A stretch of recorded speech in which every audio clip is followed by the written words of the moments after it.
que es una persona muy conocida en el mundo de la educación. Ella es catedrática de español en la Universidad de Lund, pero en España se la conoce no solo por su actividad docente a nivel universitario en su país, sino por sus traducciones y en muy buena medida por el compromiso científico que ha asumido desde hace muchos años en el campo de la educación, reflexionando sobre la gran cuestión, la cuestión medular. Cuando hablamos del derecho a la educación, podemos hablar de muchas cuestiones, de muchos temas, pero indudablemente hay uno que es el medular, que es en qué consiste educar, ¿no?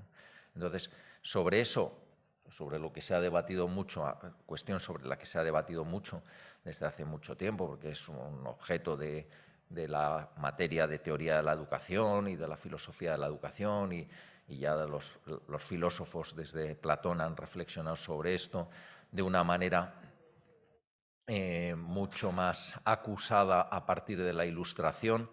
Se hablaba en la conferencia inaugural del Emilio de Rousseau, que ofrece todo un modelo educativo que ha sido tan elogiado como cuestionado, ¿no?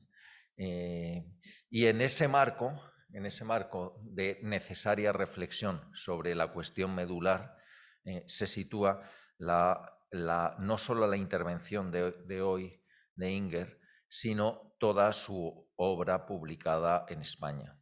Yo quiero señalar que, aparte de la calidad académica, de la consistencia de su pensamiento, pues es muy meritorio el compromiso ciudadano que ha asumido, porque pronunciarse con rigor sobre determinadas cuestiones, pues también le ha podido acarrear pues no solo un fecundo debate intelectual, que sería lo propio de a lo que se dedican los intelectuales, sino también pues tener que verse expuesta pues a otro tipo de ejercicios más propios de las redes sociales o del peor uso de las redes sociales.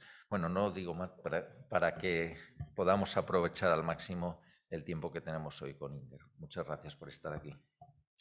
Muchas gracias por la invitación. Es un gran honor de estar aquí.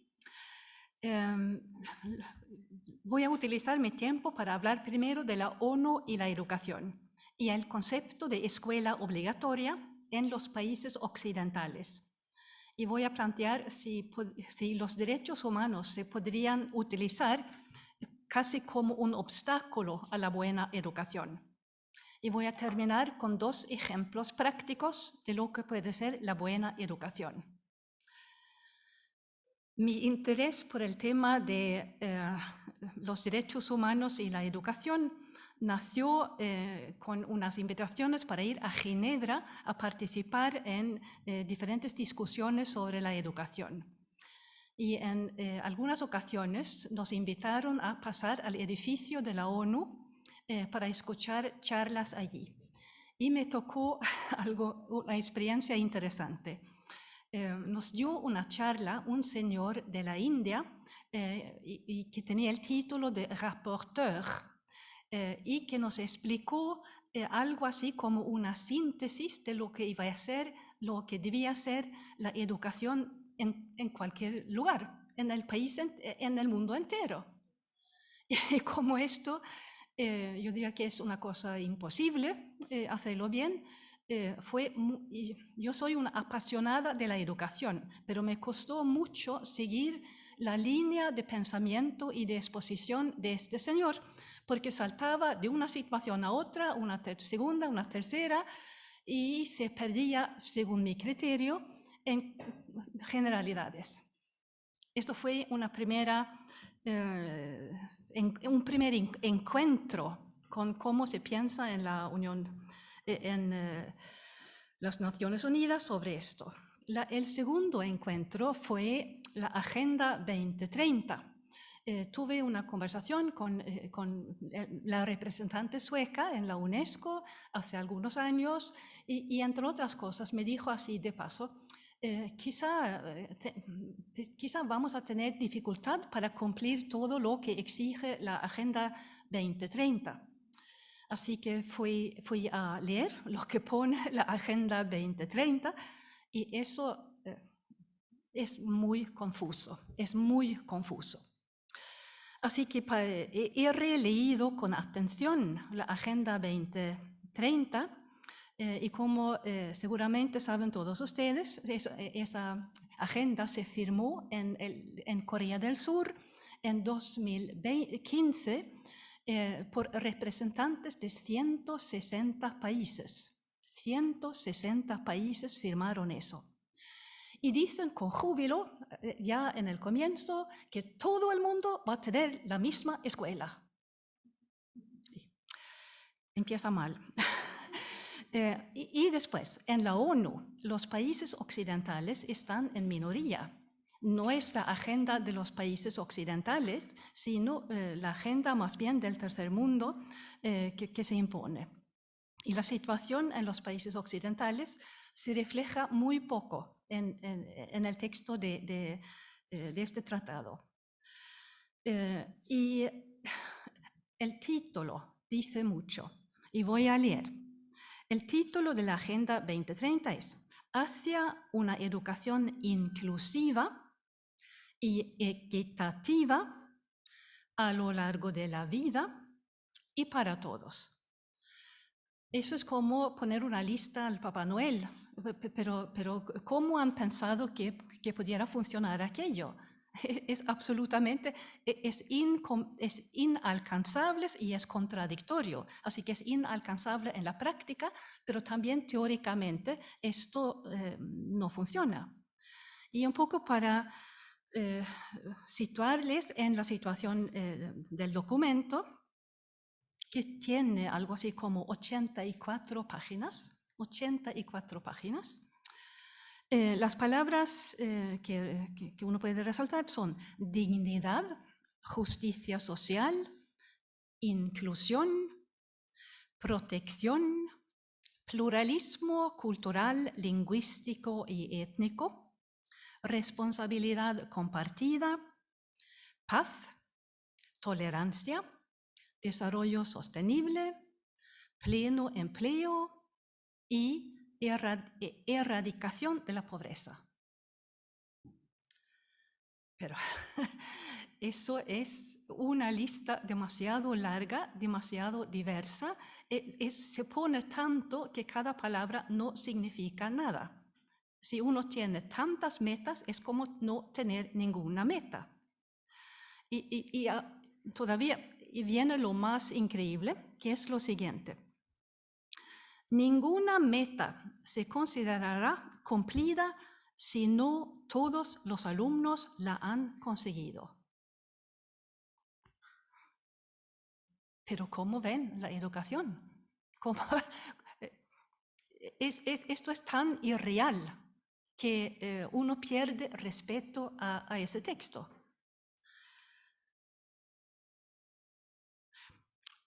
Además, ya hemos dicho mucho, pero no todo.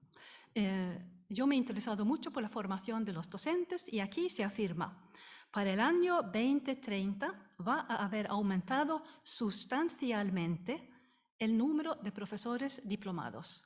Sustancialmente. Todos los países del mundo que yo sepa están luchando con lo de reclutar. Hay algunas excepciones, pero no muchas. Es un problema casi por todas partes tener suficientes profesores diplomados. Y aquí se dice que va a haber un cambio sustancial. Eso es lo que se pone. Y después lo que no se dice en el documento, no se dice ni una palabra sobre el esfuerzo que tiene que poner un estudiante para aprender. Esto está ausente por completo. Y no se dice nada del esfuerzo de los padres y no se dice nada del esfuerzo de los profesores. Esto simplemente va a caer del cielo como maná. Y tampoco se dice nada sobre qué se debe estudiar de los contenidos. Pero como documento de educación, esto es lo más curioso. Y 84 páginas, dale, sin tener un contenido claro. Es como para llorar. Es muy importante la colaboración internacional y la ONU tiene una idea muy bonita de colaboración y muy importante, pero si la colaboración se hace de este modo, uno puede preguntarse para qué sirve. Y mi conclusión, después de leer ese documento, es que es un documento político más que educativo. Es un documento escrito por políticos para políticos y tiene muy poco que ver con la educación tal como se desarrolla en los países, en los diferentes países del mundo. Es un producto puramente político. Y eso es lo que da pena a alguien que tiene interés por la educación. Y lo irreal de lo que dicen, lo que afirman la ONU a propósito de la educación va en aumento. Porque si volvemos a la Declaración de los Derechos Humanos de 1948, allí no se dice mucho de la educación. Hay como 2 oraciones en comparación con 84 páginas. Se afirma en el 48 que la primaria debe ser obligatoria, gratuita y para todos. Y eso bajo la rúbrica de derechos, bajo derechos, que es obligatoria, gratuita y para todos. Y también se dice que los padres deben poder elegir la educación de los hijos. Esto ya lo hemos repetido varias veces esta mañana. Eso es lo que se dice. Lo repito, lo único que se dice es que es un derecho que la primaria es obligatoria, gratuita y para todos, y los padres deben poder elegir. Esto dice que desde el comienzo hay aquí una contradicción no resuelta, porque los padres querían querer otra cosa que lo que es obligatorio. Así que hay una contradicción en las bases mismas de estos derechos. Y casi ningún país cumple totalmente con lo que se aceptó ya en el 48. Pero vamos a volver a ese punto. En 1989, la UNESCO publicó la Convención sobre los Derechos del Niño. Y también hemos mencionado esa convención esta mañana. Lamento decir que también es un texto irreal y contradictorio.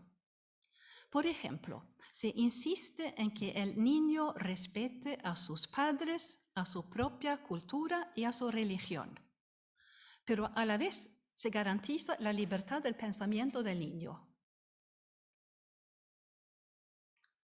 ¿Es libertad de pensamiento o es respetar la cultura del país, de la religión y de sus padres?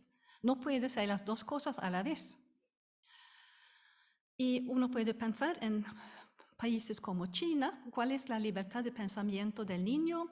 Uno puede pensar también en algunos países musulmanes que han firmado. Entonces, si los países firman sin tener la más mínima intención de cumplir, pero ¿qué valen los tratados internacionales? Y se dice también que se garantiza la protección contra todo abuso mental. Eso es algo muy poco preciso, exactamente en qué consiste el abuso mental. Mencionamos antes de la pausa la palabra adoctrinamiento, pero hay adoctrinamiento de muchos tipos y podrían ser lo que acabo de mencionar. Pero, por ejemplo, hoy en los países occidentales podríamos pensar en la teoría del género como un tipo de abuso mental. Es decir, que no está nada claro que ni siquiera los países occidentales cumplan lo que está entre los derechos del niño. Además, hay un artículo que dice que la educación debe ser multicultural. Pero multicultural, ¿cómo se condice esto con lo que decíamos antes? Que el niño respeta a sus padres, a su propia cultura y a su religión. Y que el niño tiene derecho a una libertad de pensamiento. Y si esa cultura no respeta la libertad del pensamiento del niño, ¿cómo podemos tener una enseñanza multicultural? Es que esto no es coherente intelectualmente. Y lo digo lamentándolo profundamente, porque me hubiera gustado pensar que en la ONU tenemos algo confiable, algo estable, que realmente pudiera sernos de ayuda en todos los países. Así, incoherente, contradictorio y otra vez más, los que han firmado esa Convención sobre los Derechos del Niño, ¿realmente han pensado aplicar eso? Lo pongo como una duda. En 1994, la UNESCO publicó la Declaración de Salamanca de Principios, Política y Práctica para las Necesidades Educativas Especiales. Y allí se dice que la escuela debe ser integradora y que debe combatir las actitudes discriminatorias. Muy bien. Después se declara de manera seguida: todos los niños son diferentes. Y después, casi sin pausa para respirar, deben estudiar juntos. Pero si todos son diferentes, tienen necesidades diferentes, y entonces, ¿por qué entonces deben estudiar juntos? ¿Dónde está el nexo lógico? Pues no hay nexo lógico. Se afirma, se dice que esto es así, que esto es lo bueno, y hasta se dice que esto es eficaz, pero sin prueba. Se afirman cosas que no se prueban. Eso es una actitud que se podría llamar voluntarista. Yo quiero que el mundo sea así, por esto yo afirmo esto y con mi afirmación yo hago lo mío para que esto sea la verdad. En un documento internacional. Es decepcionante. Es no solo inútil, sino yo diría que esos textos de la ONU confunden si un país en el tercer mundo quiere mejorar su educación y lee esos textos e intenta basarse en estos textos, no podrá salir de su confusión. Así que con esto termino como la primera parte de mi presentación, constatando que lo de los derechos es algo muy confuso si lo vemos con el prisma de las Naciones Unidas. Y el resto del tiempo lo quiero dedicar a entender la relación entre los derechos y la educación en los países occidentales. Y es un problema en parte diferente. Y para decirlo de manera clara, nuestro problema es más bien, ¿tiene derecho el alumno y la familia a sustraerse de la escuela estatal, gratuita y obligatoria? Porque ya está asumida la gratuidad. Porque si es un derecho, debe haber libertad para ejercer o no ejercer ese derecho. Si no, es obligación. Y si es obligación, no puede ser derecho. Es que no podemos escapar de esta contradicción de los dos términos. ¿Y por qué es un problema? Se podría dar, si un país maneja bien la educación, nadie se pregunta si hay un posible conflicto. Si el Estado lo hace bien, la gente agradece, manda a sus hijos a la escuela y no hay más.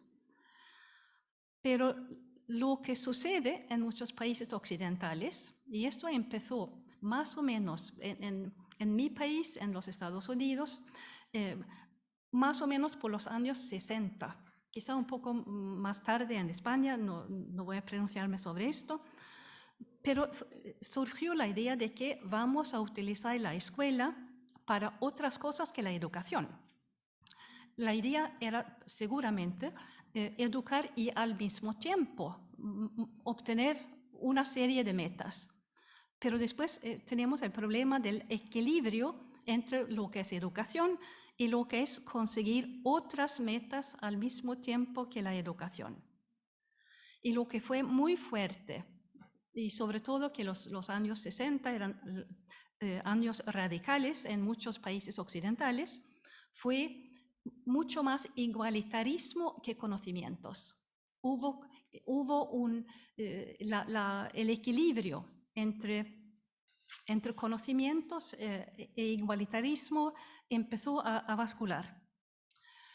Y lo que vemos ahora es que muchos estados no son neutros,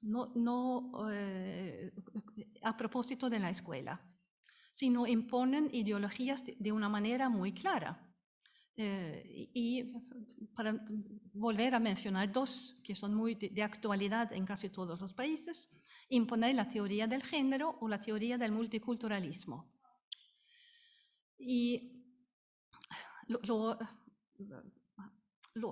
que podríamos recordar es que se impone a los padres pagar impuestos y se les da que ustedes van a recibir la educación gratuita para sus hijos. Ustedes pagan los impuestos y nosotros organizamos la educación.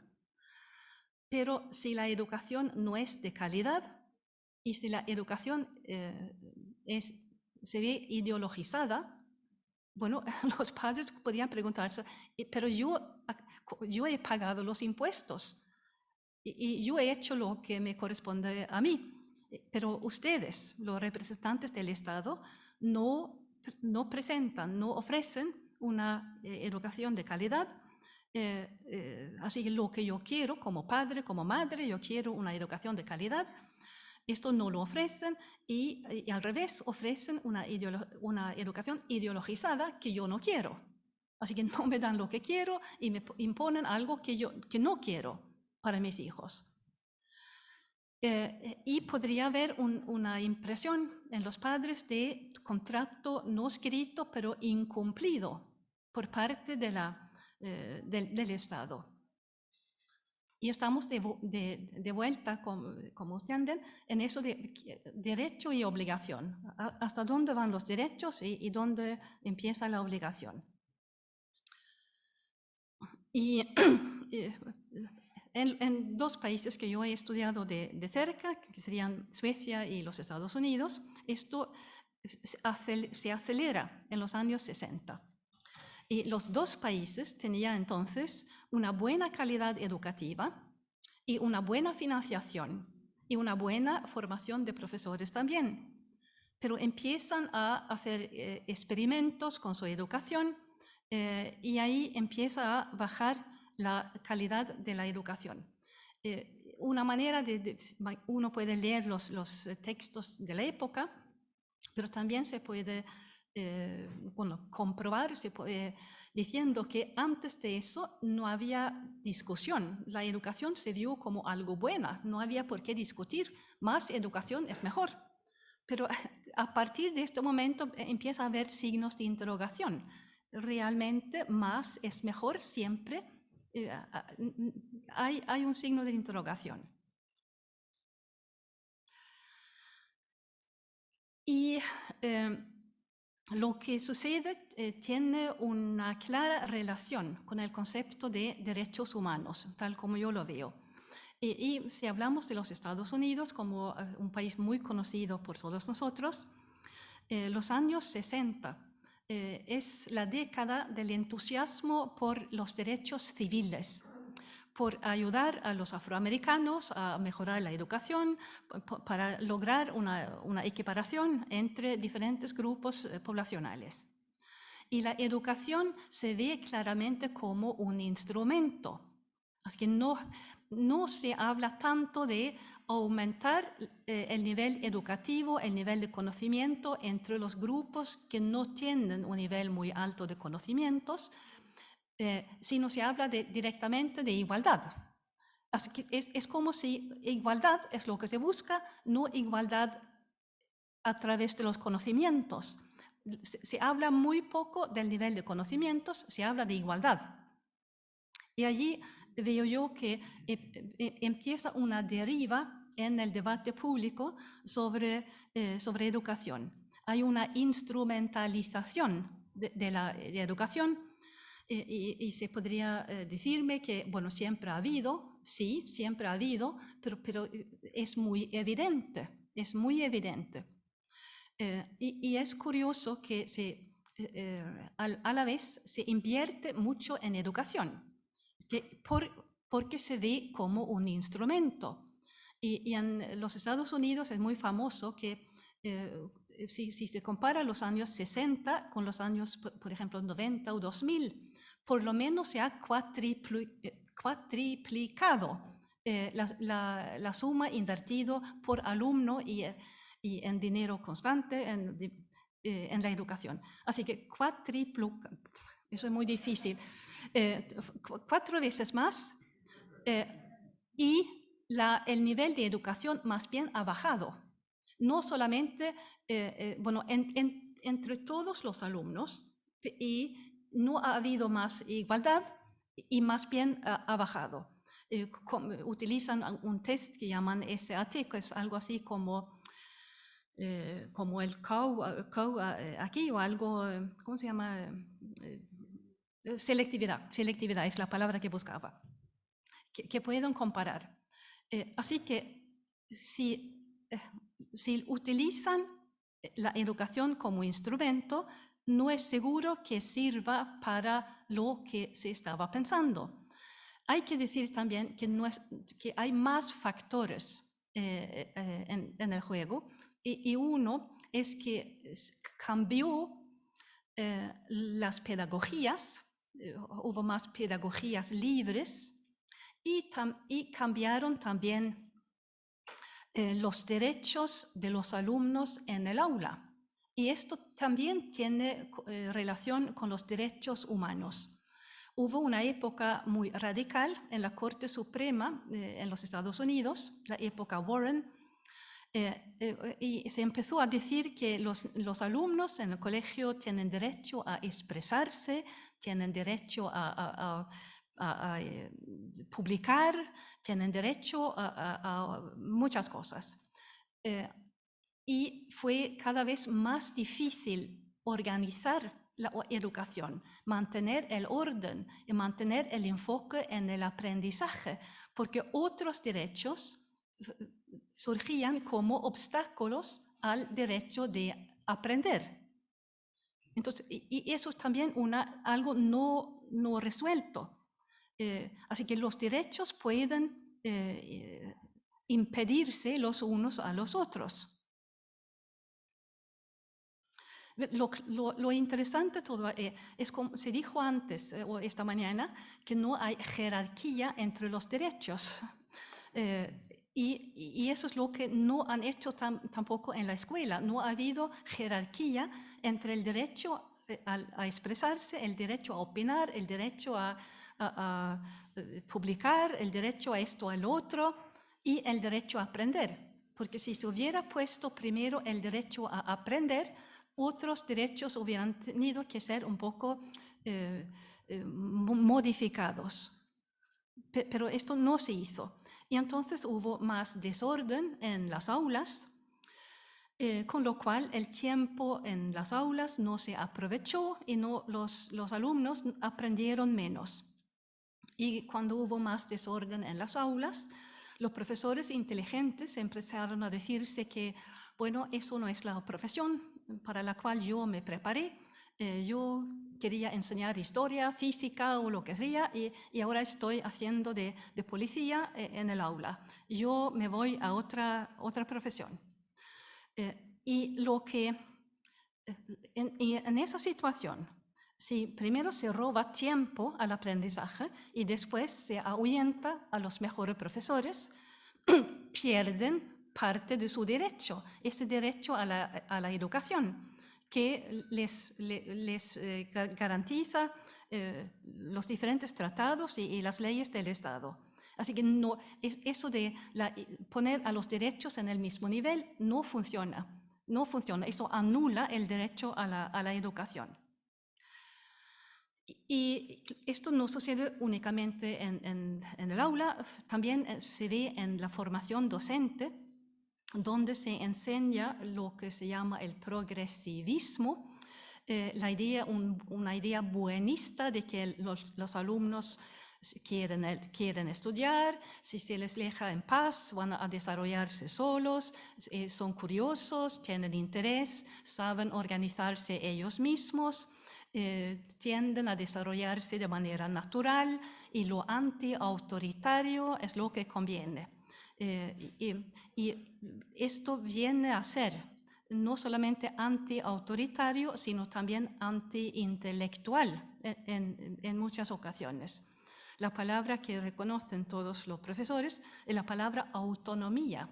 Los alumnos deben ser autónomos, es decir, regirse por sus propias metas, deseos y metas.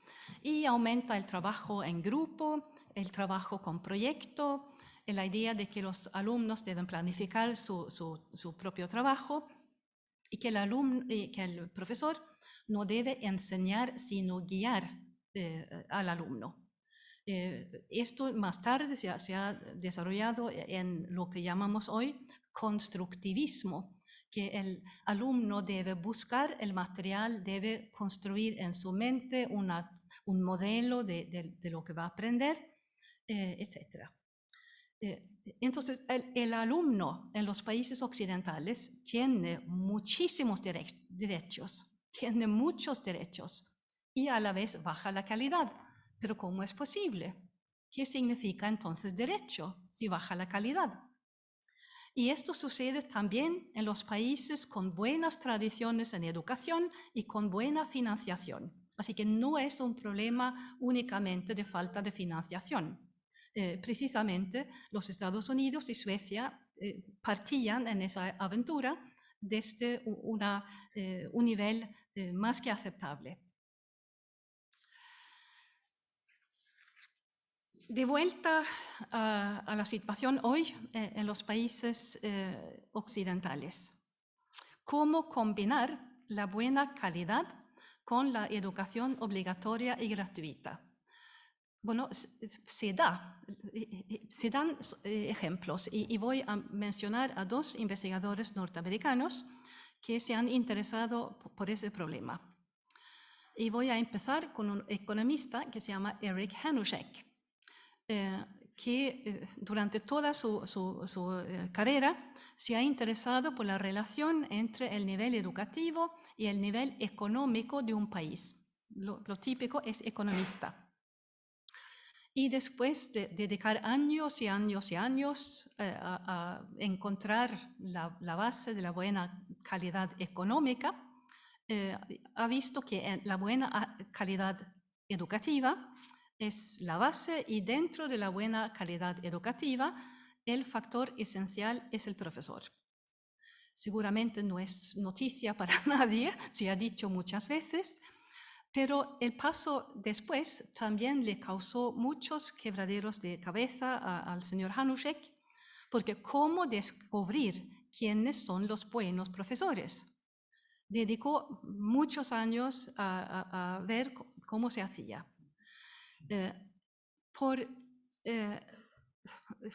Porque primero tuvo que descartar la idea de una educación con más dinero es mejor. No es suficiente.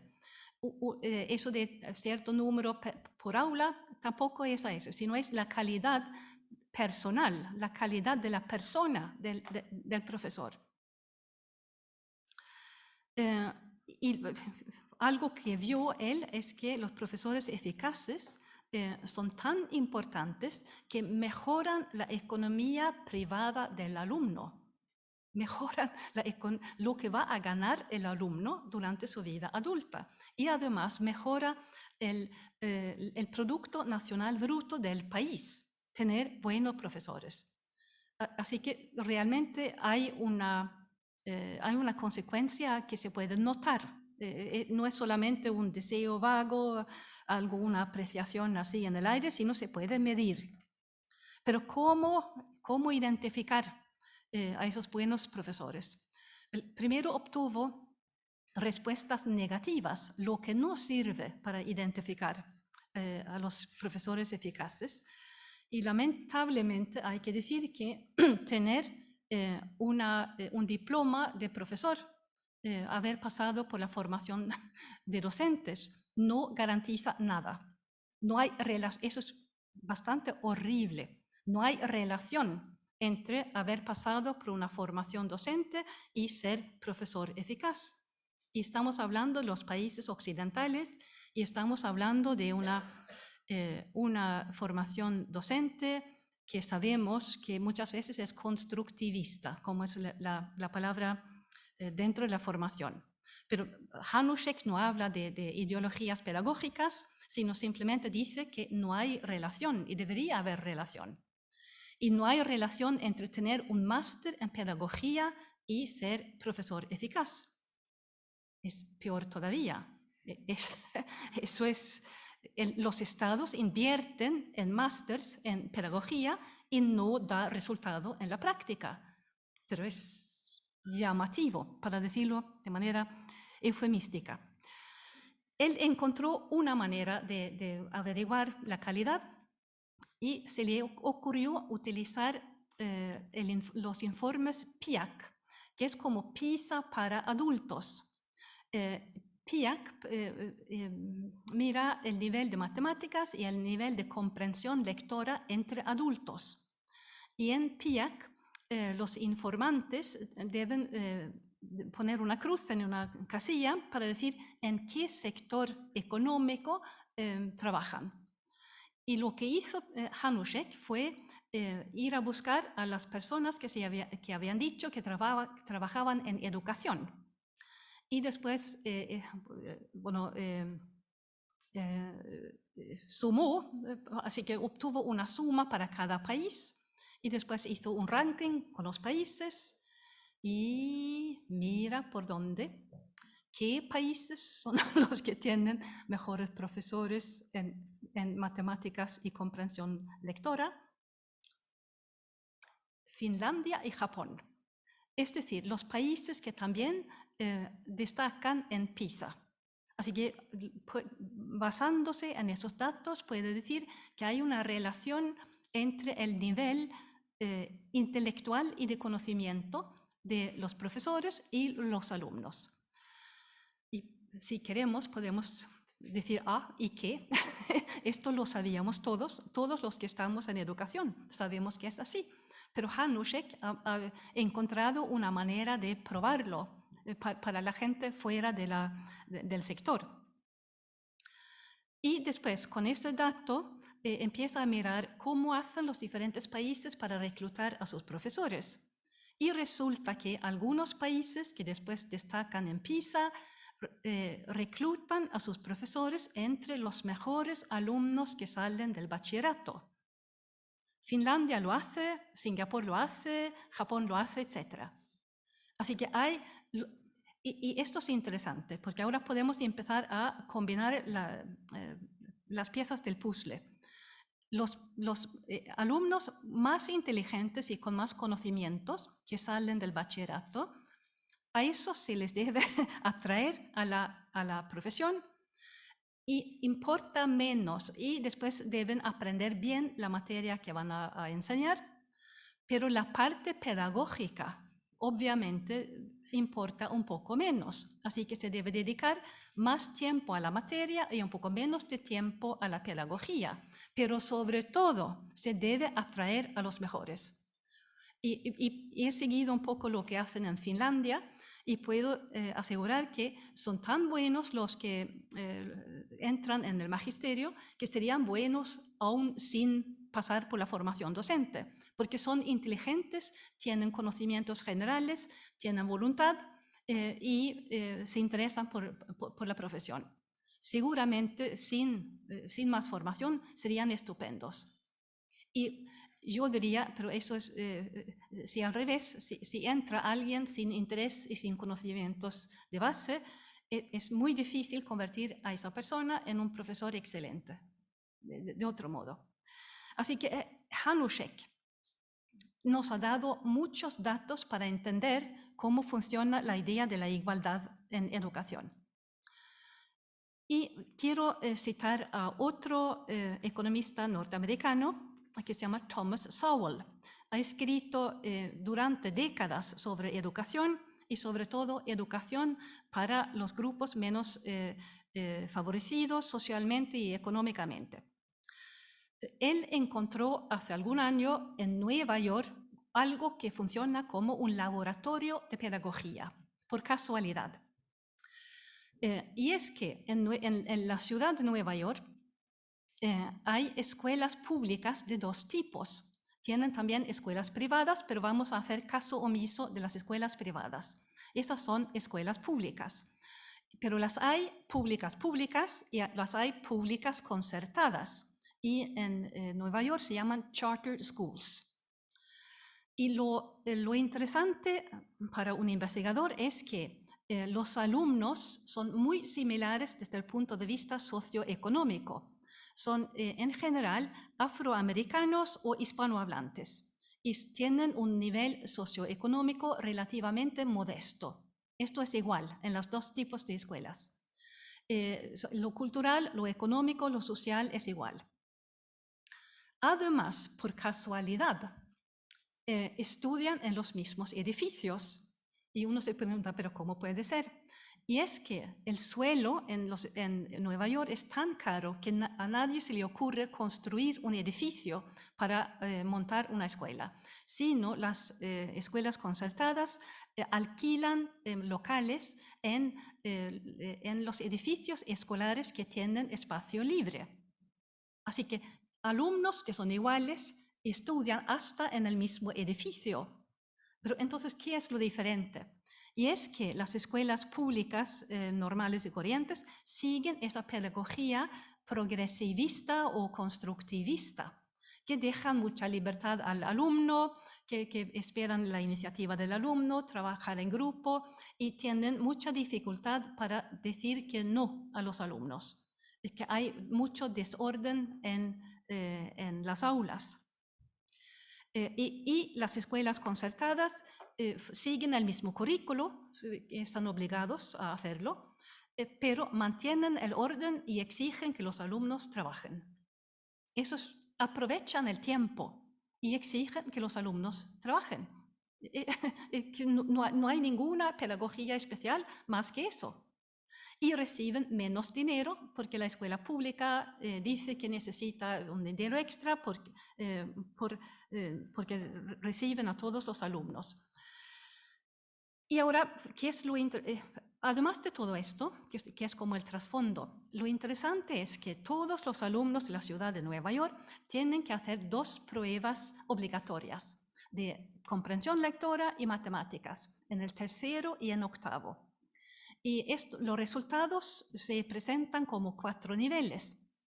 Y las concertadas tienen resultados que están en los 2 niveles superiores en un 75%. Matemáticas, niveles superiores, un 75% de los alumnos. Y la escuela pública, sin más, tienen un 10% de alumnos en esa categoría. Así que hay una diferencia notable. Y en lengua, las concertadas tienen a un 65% en los 2 niveles superiores y la pública un 15%. Así que hay una diferencia muy grande. O sea, los mismos alumnos en el mismo edificio y con menos dinero tienen un rendimiento muy superior. Como dice el propio Sowell, seguramente la gente dice, habrán elegido a los mejores, habrán hecho una selección. No, porque para entrar en la concertada hay colas enormes. Hablan de unos 50.000 alumnos en la cola para una escuela concertada. Así que es imposible entrevistar a 50.000. Así que una escuela, entonces da ejemplos, una que se llama Success School, muy americano, recibe 17.000 solicitudes y tiene 3.000 plazas. Y no puede aumentar el número de plazas porque no se le permite. Entonces, si recibe 3.000, eso quiere decir que hay 14.000 que solicitaron ingreso y que ese ingreso fue rechazado y que están en la red de las escuelas públicas y que hubieran podido ser tan buenos como los que pudieron entrar. Y dice Saúl, esto es muy llamativo, y ya que esto lo sabemos, y esto es así desde hace muchos años, ¿qué ha sucedido? ¿Qué hacen los políticos, los pedagogos, los sindicalistas con estos datos?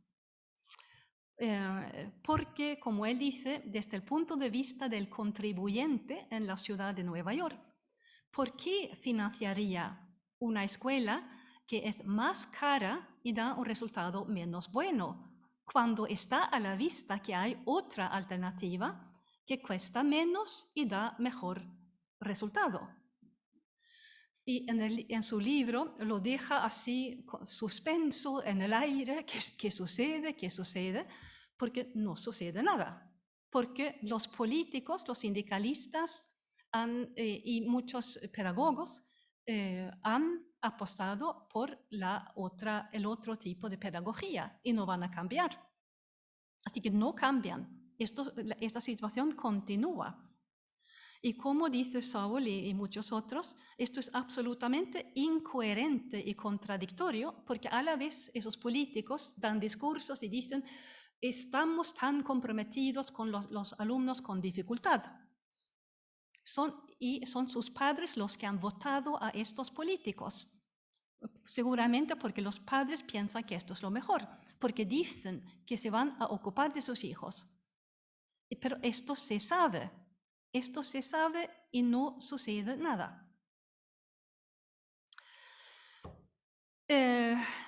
Como por casualidad, Nueva York es también la ciudad donde se firmó el Tratado de Derechos Humanos, y ahí tenemos el famoso derecho a una educación obligatoria y gratuita, etcétera, que es un derecho. Así que también los alumnos en la escuela pública tienen el derecho, pero ese derecho se ve que es negativo para ellos, y se ve que por la cola que intentan escapar a ese derecho, las familias intentan escapar a ese derecho y no se les permite, porque entonces la ciudad, los sindicalistas, los políticos tendrían menos control sobre el dinero que va con cada alumno. Muy, muy interesante. Y entonces llego al final de mi presentación.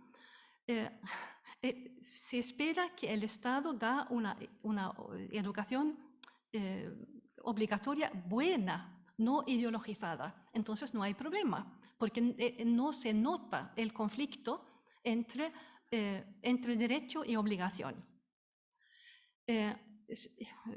Y lo que pasa aquí es que no solo no siempre da eso, sino quiere hacer obligatoria la educación no buena. Entonces es lo que vemos en muchos países, que el Estado avanza la obligatoriedad, pero no se responsabiliza de la calidad de la educación. Y tenemos un gran problema. Y no veo que esto se esté resolviendo, que la mayoría de los países europeos, por ejemplo, no saben qué hacer en esa situación. Hay pocos los que han tomado realmente medidas en este asunto. Y con eso quiero terminar, que tenemos sin resolver exactamente en la práctica, no en la teoría, en la práctica tenemos algo no resuelto entre obligación y derecho.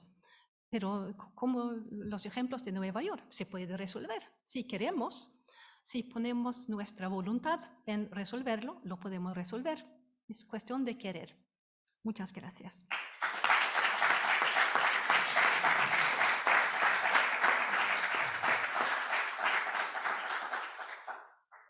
Bueno, pues sumamente interesante la contribución de Inger, puesto que plantea una enmienda a la totalidad, ¿no? En un contexto en el que se da, por supuesto, pues, la bondad de la Agenda 2030 para la educación, incluso el reconocimiento del derecho a la educación en los términos en los que se hace, no solo en los más recientes instrumentos normativos en el marco de Naciones Unidas, sino en la propia declaración. Llega Inger, una experta en educación, y nos dice, cuidado, que contiene elementos contradictorios entre sí que están generando pues, graves deficiencias en el modo en que se lleva a cabo la educación en la actualidad, ¿no? Y bueno, y a partir de ahí pues tiene la palabra el público. Pepe, adelante.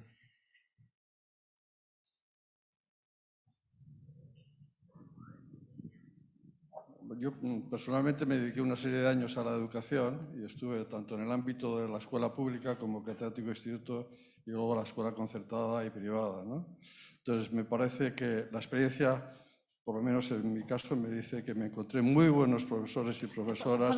¿Podría quitarse la mascarilla para que oiga? Por lo menos mi experiencia fue que me encontré muy buenas profesoras y profesores y institutos con unos institutos públicos, con unos buenos resultados académicos y también escuelas concertadas con muy buenos resultados académicos, y profesores muy buenos en la escuela concertada y profesores no tan buenos en la escuela concertada, etcétera, ¿no? O sea que de todo hay, ¿no? Entonces me parece que lo que sí que es importante, en la línea de lo que decías, es un poquito más de flexibilidad en la red de los centros educativos.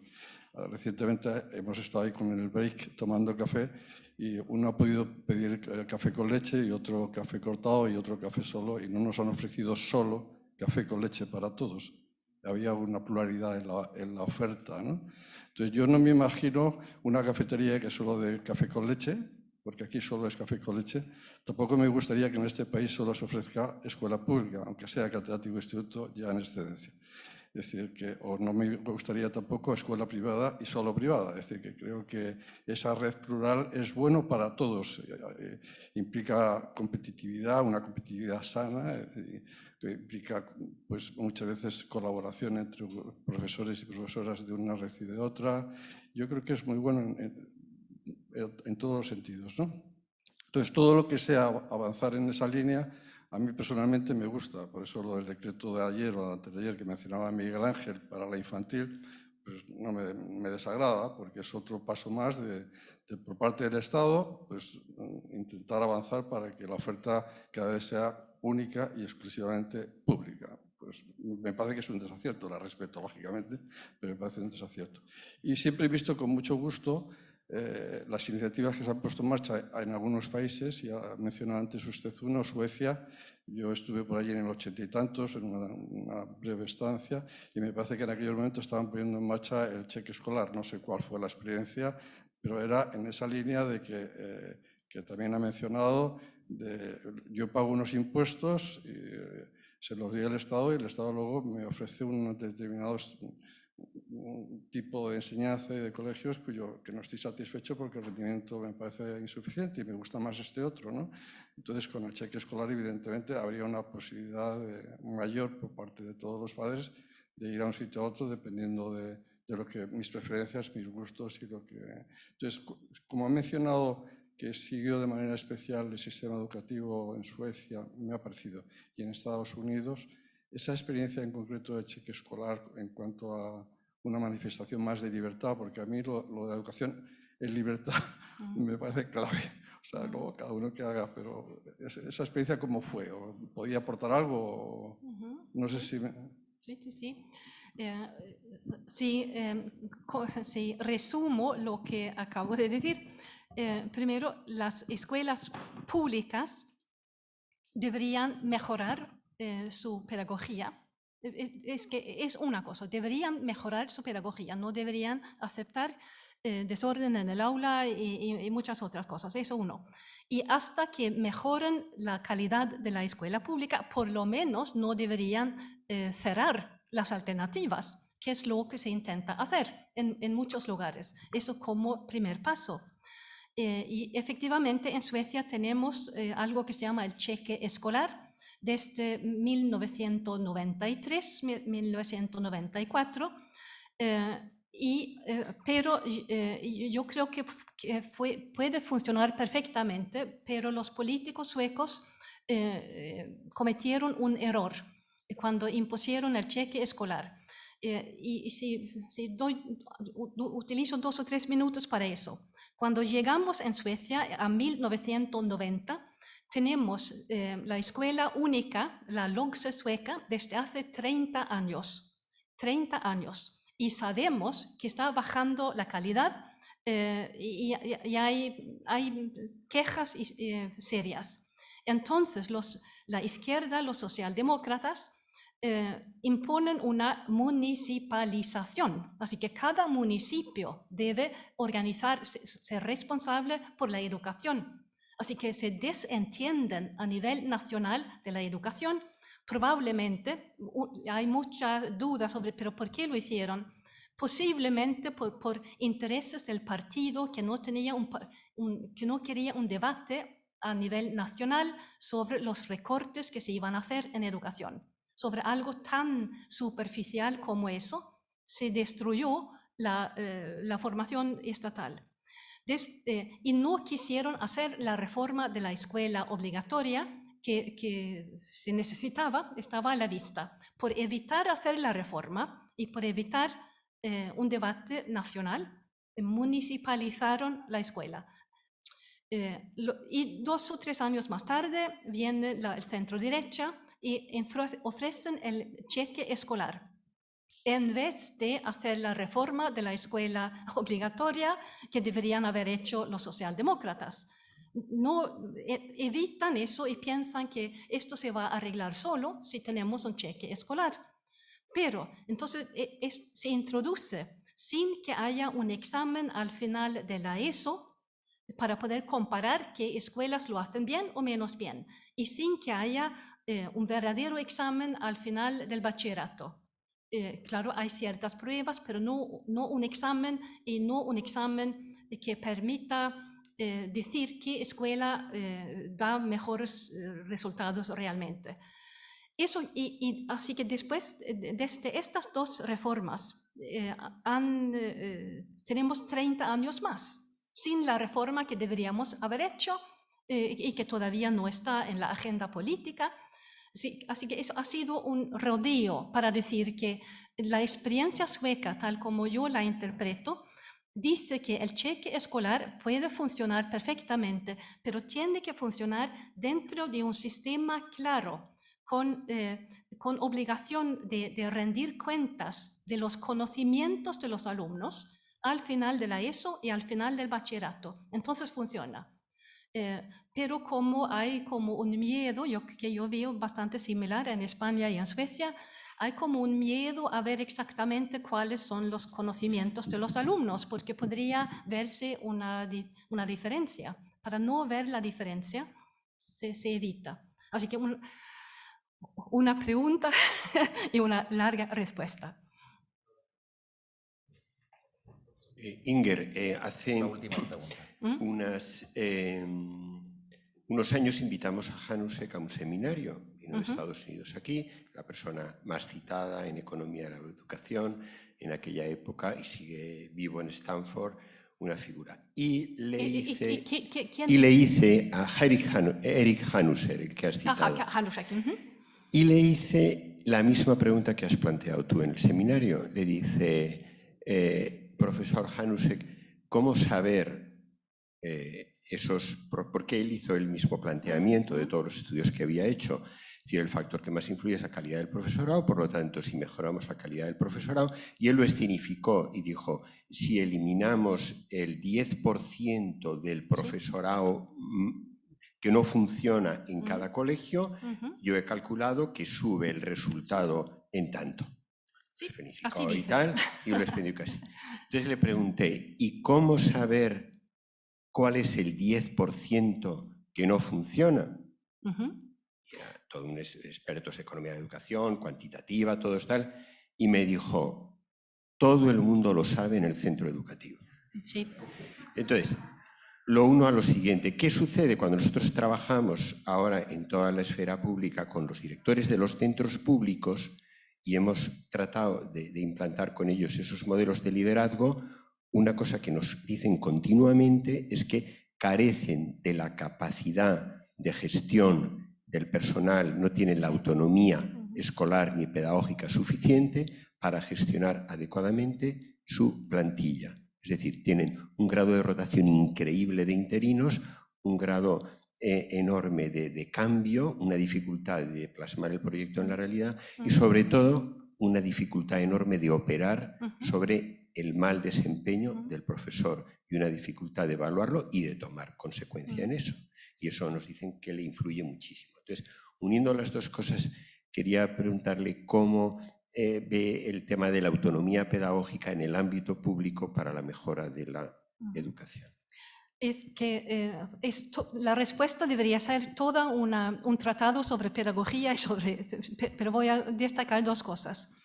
El problema que tenemos en retener, primero, reclutar a los profesores más cualificados y retenerlos en los centros, tiene que ver con esos derechos de los alumnos a no estudiar, a comportarse de cualquier manera, etc. Si tenemos una educación desordenada y que permite que los alumnos se comporten de manera insultante hacia el profesor, etc., no vamos a poder reclutar a los mejores y retener a los mejores. Y vamos a tener en los colegios a profesores, podríamos ver, menos entregados a la tarea de enseñar, menos comprometidos con el aprendizaje. Y personas quizá que vean la docencia como una manera de ganarse su salario. Y si además tienes unas normas de protección del empleo y unos sindicatos que defienden a a cualquier profesor, es que hemos dado poder a personas entre nosotros los adultos a costa de lo que está bien para los estudiantes, para los alumnos. Otra vez una contradicción. Decimos que la educación es para el bien del estudiante y después tenemos reglas que protegen a los profesores que no rinden un resultado aceptable. Hanusek dice puedo decir, dice que directamente dañan a los profesores, dañan a los alumnos. Un 6%, un 8% directamente son negativos. Y a esos se debería sacar. Pero reglas que hemos impuesto los adultos contra los intereses de los niños y las familias son las reglas que están en vigor. Y antes de tomar la decisión de realmente interesarnos por nuestros hijos y por los jóvenes, esto es así, tiene muy difícil solución, porque estamos de vuelta en la voluntad. Se puede hacer, si queremos, se puede hacer, pero es que la voluntad no es tan clara. Muchas gracias.